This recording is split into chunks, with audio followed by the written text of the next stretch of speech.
Bienvenue dans cette nouvelle édition du QG News. Voici les titres de l'actualité. En Tanzanie, un projet de loi en étude au Parlement suscite la polémique.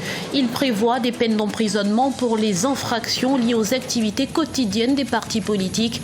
L'opposition se sent particulièrement visée. La politique climatique du Maroc commence à porter ses fruits. Le Royaume arrive deuxième dans le rapport annuel d'indice de performance sur le changement climatique publié ce lundi. Et puis, les réfugiés ont du talent et veulent le montrer au reste du monde. C'est dans cette optique qu'a été organisé le concours Kakuma Got Talent. Immersion dans ce journal. Mais avant de développer ces titres, confusion en République démocratique du Congo autour de l'accréditation des témoins à des partis politiques pour les élections générales du 23 décembre prochain.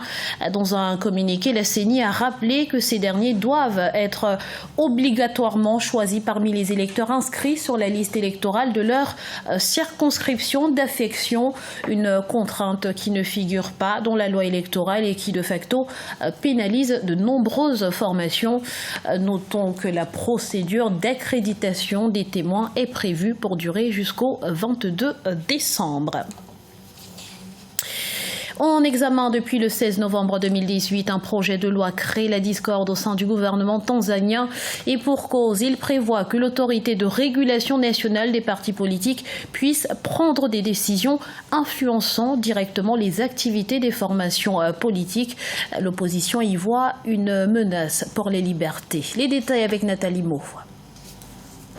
Plusieurs membres de 15 partis d'opposition en Tanzanie ont appelé au rejet d'un projet de loi en étude au Parlement. L'article 5 du texte modifie le rôle du greffier des partis politiques. Désormais, cette autorité de régulation se voit dotée de pouvoirs coercitifs pouvant aller jusqu'à l'emprisonnement des membres des partis politiques. Le régulateur de l'activité politique aura la faculté de surseoir à certaines activités, à certaines décisions internes des partis et cela pose un problème réel. L'opposition tanzanienne estime que cette loi est un moyen d'accroître la répression à son encontre. Le gouvernement, de son côté, la présente comme un moyen de contraindre les partis politiques au respect de la Constitution. Puisque la loi est impersonnelle, la loi s'applique à tous, donc elle va s'appliquer à tous les partis politiques. Mais soyons réalistes, on est en Afrique.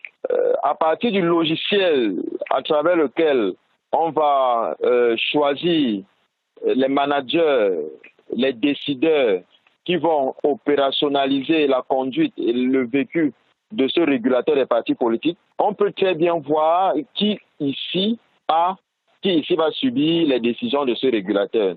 Selon des observateurs, la loi actuellement en étude pourrait remettre en question la liberté d'association dans le pays. Rappelons que la Tanzanie avait opté pour le pluralisme politique en 1992. Au Sénégal, le dépôt de candidature pour la présidentielle est officiellement ouvert depuis ce mardi 11 décembre. Au nombre des prérequis, le fichier des parrainages. Seulement les signatures d'électeurs sont parfois présentes dans deux fichiers différents. La coalition Benno Bokk Yakaar, qui soutient le candidat Macky Sall ayant déposé son fichier de parrainage en premier, se retrouve en position de force par rapport aux autres candidats. Une situation dénoncée par les autres formations politiques qui s'estiment défavorisées. Le Maroc fait office de bon élève en matière de lutte contre le réchauffement climatique. Le Royaume arrive en effet deuxième dans l'indice de performance Climate Change, indice qui prend en compte 4 critères: la consommation d'énergie, le développement des énergies renouvelables, l'émission de gaz à effet de serre et surtout la politique climatique. On fait le point avec Michael Dengosoa. 3 ans après l'adoption de l'accord de Paris sur le climat, le Royaume du Maroc a été récompensé par Climate Action Network pour sa performance et son action contre le changement climatique. Une performance qui permet au Maroc d'obtenir la 2e place du classement derrière la Suède. Une initiative du gouvernement avec la volonté d'atteindre les objectifs et d'augmenter de 42% la productivité et la part des énergies renouvelables en 2020 et 52% en 2030. Concernant la promotion des énergies renouvelables, au même titre que l'Afrique du Sud. Donc aujourd'hui, nous pouvons dire que le Maroc fait partie des bons élèves dans ce sens, dans la mesure où le Maroc a une véritable politique climatique et tout se passe sans souci puisqu'il y a une stratégie qui est mise en place à partir d'une grande réflexion sur les forces et les faiblesses, les menaces et les opportunités. Inauguré en 2016, l'un des plus grands parcs solaires au monde, Noor Ouarzazate, a pour objectif de développer une production d'électricité à base d'énergie solaire de plus de 2000 watts d'ici 2020. À terme, la centrale pourra alimenter en électricité plus de 2 millions d'habitants.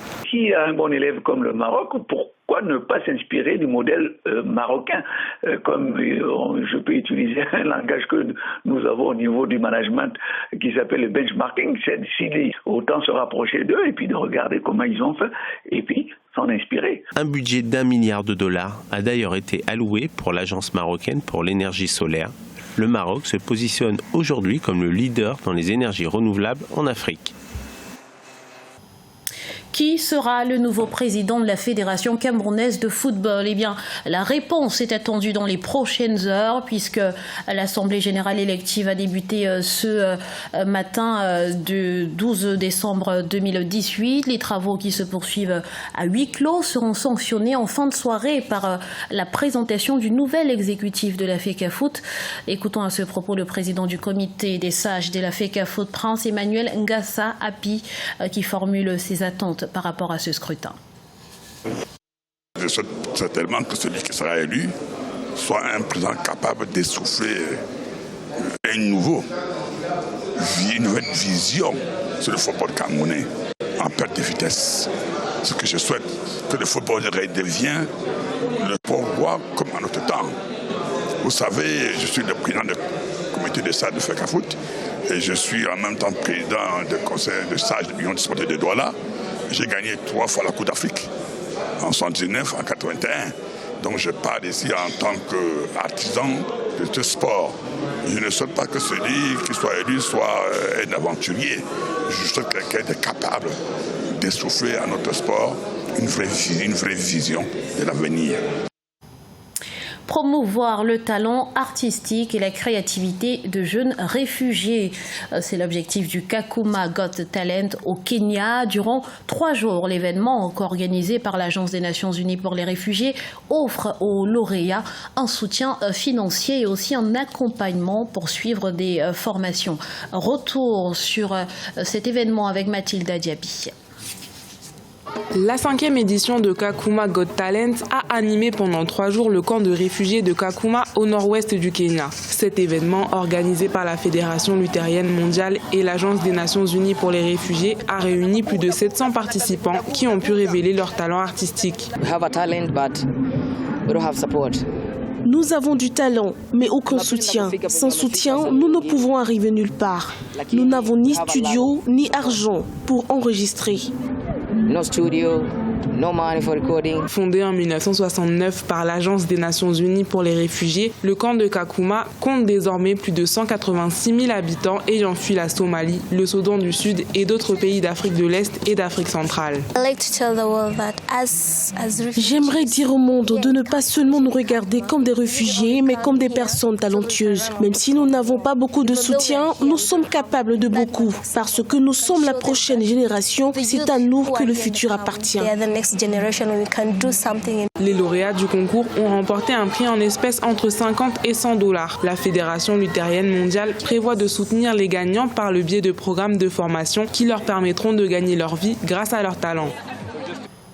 Ce journal a été réalisé par l'ensemble de la rédaction. Merci pour votre fidélité. Dans un instant, une nouvelle édition de l'actualité sur Africa 24.